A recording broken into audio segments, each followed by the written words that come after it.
અમદાવાદ શહેરમાં દર વર્ષે અષાઢી બીજના દિવસે નીકળતી ભગવાન જગન્નાથની રથયાત્રા માટે તૈયારીઓ શરૂ કરી દેવામાં આવી છે. ભગવાન જગન્નાથની 148મી રથયાત્રા માટે લોકોમાં એક અલગ જ હરખનો માહોલ જોવા મળી રહ્યો છે. અમદાવાદમાં ભગવાન જગન્નાથની રથયાત્રાને હવે ગણતરીના જ દિવસો બાકી રહ્યા છે, ત્યારે ભગવાન જગન્નાથની આ રથયાત્રાને લઈને સૌથી મોટા સમાચાર સામે આવ્યા છે.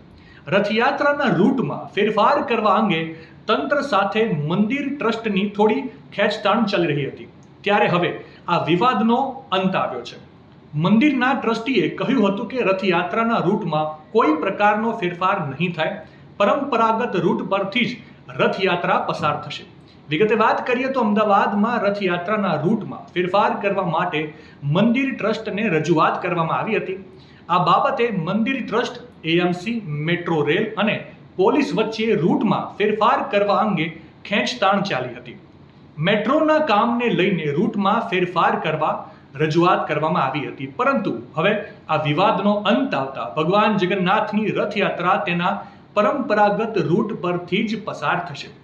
રૂટ બદલવા માટે મંદિર ટ્રસ્ટ તરફથી સ્પષ્ટ મનાઈ કરી દેવાઈ છે. અમદાવાદના જગન્નાથ મંદિર ટ્રસ્ટ દ્વારા સ્પષ્ટ સૂચના આપી દેવામાં આવી છે કે રથયાત્રા પહેલા કાલુપુર મેટ્રો રેલની કામગીરી ઝડપથી પૂરી કરી દેવામાં આવે. આ કામગીરીને કારણે રથયાત્રામાં કોઈ મુશ્કેલી ઊભી ના થાય કે કોઈ દર્શનાર્થી કે કોઈ નગરજનોને કોઈ પણ પ્રકારની તકલીફ ના થાય. ટૂંકમાં હવે રથયાત્રાના રૂટમાં ફેરફાર કરવા અંગેના વિવાદનો અંત આવતા મંદિર ટ્રસ્ટ તરફથી ભગવાન જગન્નાથની રથયાત્રાની તડામાર તૈયારીઓ શરૂ કરી દેવામાં આવી છે. આવા જ નવા સમાચાર, નવી અપડેટ માટે સંદેશના ડિજિટલ પ્લેટફોર્મ સાથે જોડાયેલા રહો.